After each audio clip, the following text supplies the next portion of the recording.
notification will be issued of those particular states.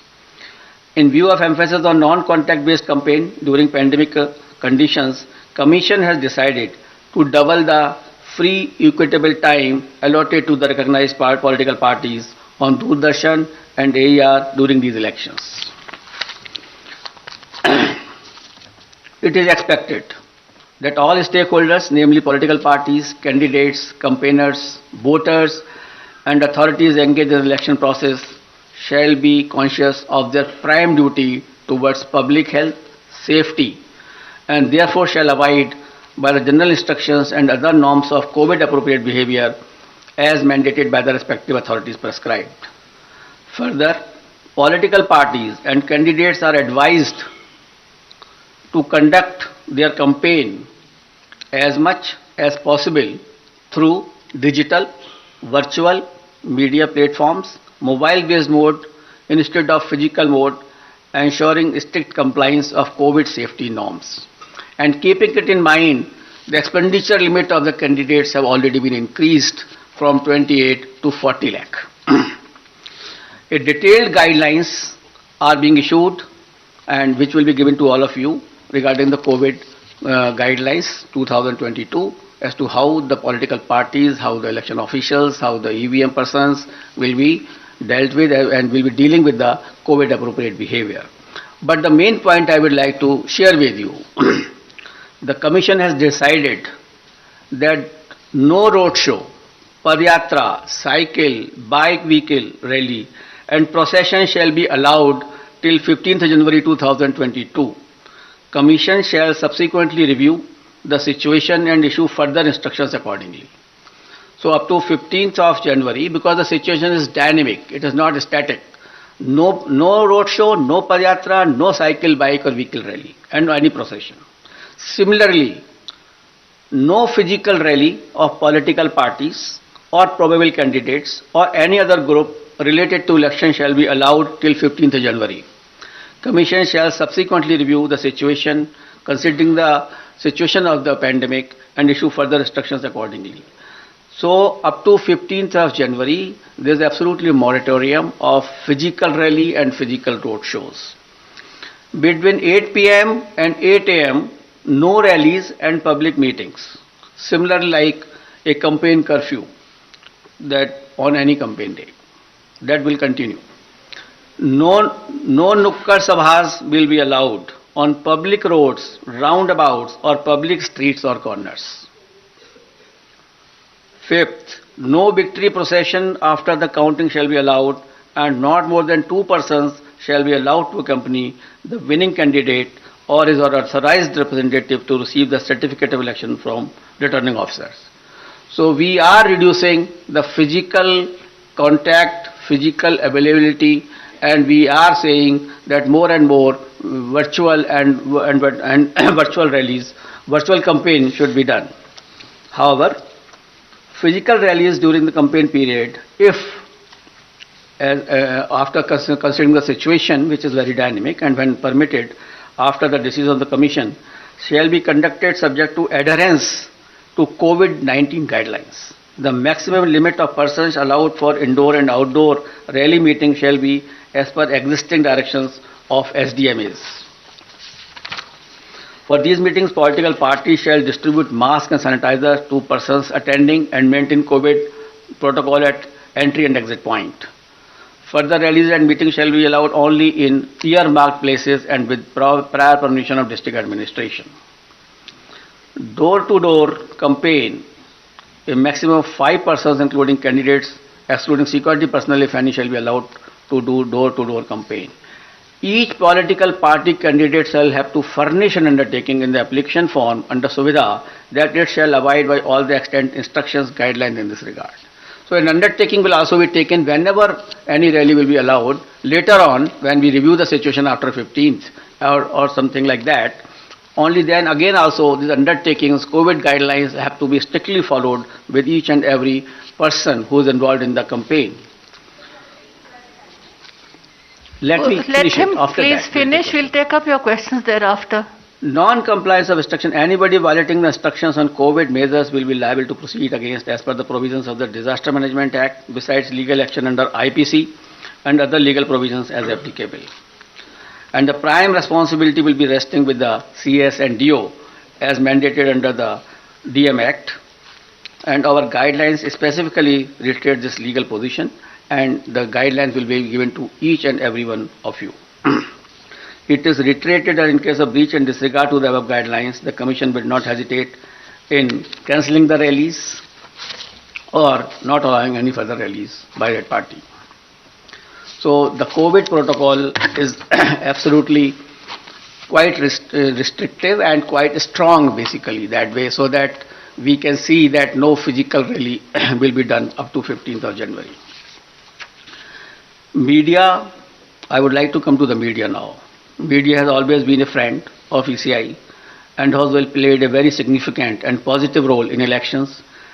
And this time also, we implore them to help us reach out to all stakeholders regarding safety norms and higher voter participation.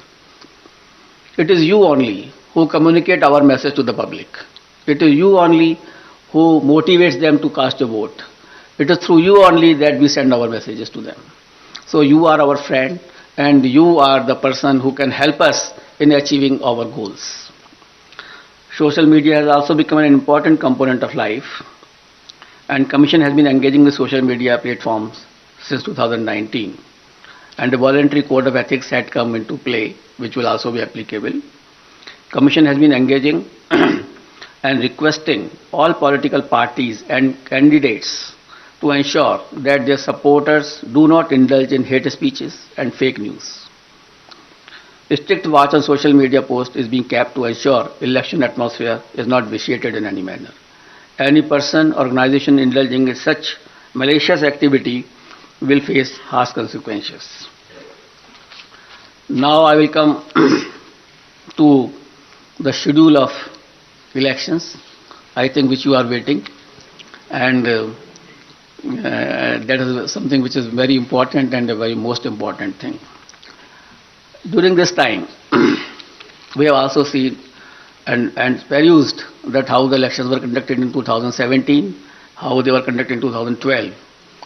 In 2012, it was done, all the 5 states were done in 9 phases. In 2017, it was done in 8 phases. And now we are reducing it by 1 more phase, and all elections of 5 states will be conducted in 7 phases. I will give you the, I will read it and I will give you. Total 7. Total 7. All the 5 states combined together will be completed in 7 phases.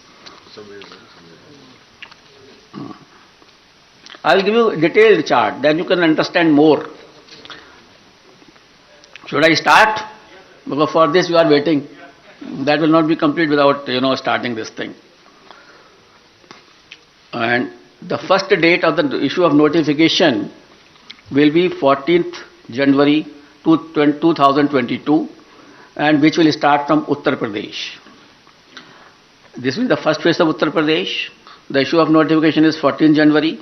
Last date of nominations 21st January.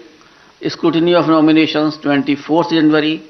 Last date of withdrawal of candidature 27th January, and date of poll 10th February 2022. This is the first phase. Now let us come to the second phase, which is a very important phase. In second phase, we will be covering 4 states. Uttar Pradesh second phase, Punjab in 1 phase, Uttarakhand in 1 phase, Goa in 1 phase. So Uttar Pradesh, Punjab, Uttarakhand and Goa. In second phase, Punjab, Uttarakhand, Goa will be over. And here the issue of notification will be 21st January. Last date of nominations 28th January. Scrutiny of nominations 29th January. And last date of withdrawal of candidature 31st January. And date of poll 14th February, that is Monday. Third phase, only Uttar Pradesh. That is issue of notification 25th January.